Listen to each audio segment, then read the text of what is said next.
આજે આપણે ઘેડના બામણાસા ગામમાં હું ઊભો છું।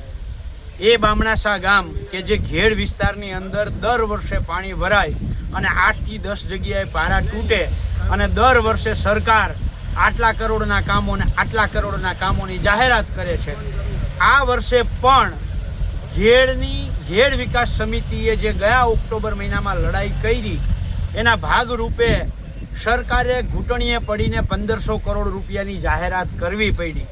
139 કરોડના કામો સરકારે મંજૂર કરી દીધા, કામો કરી નાખ્યા અને એ કામો સંપૂર્ણ રીતે પાણીમાં તણાઈ ગયા।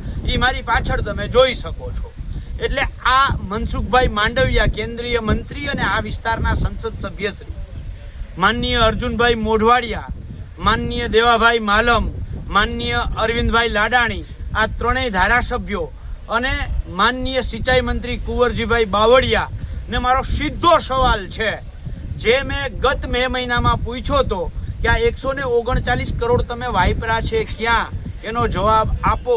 આ 139 હવે તમને ખબર પડી, આ મારી પાછળના જે દ્રશ્યો દેખાય છે આવી જ રીતે વપરાઈ ગયા, ખિસ્સામાં પડી ગયા। અને જે હું વારે વારે કહું છું, 40% કમિશનની આ સરકાર, આમાં ઘેડમાં તો 40% નહીં 4%નું કામ કરી અને 96% કમિશનની આ સરકારે આ કામ કર્યું છે ને એના કારણે ખેડૂતોના મકાન નદીમાં પાણીમાં તણાઈ જાય છે, એના કારણે ખેડૂતોના ખેતરો તણાઈ જાય છે।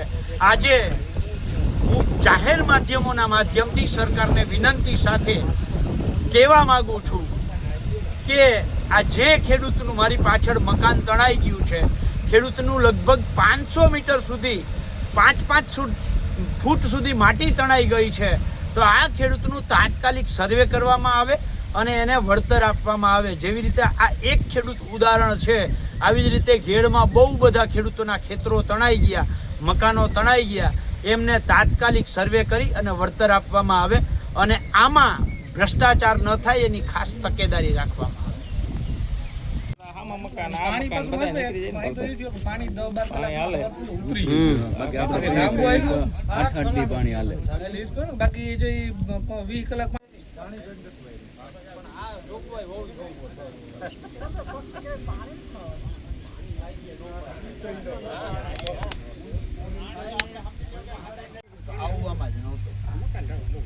બરાબર છે, એનું કારણ એ છે કે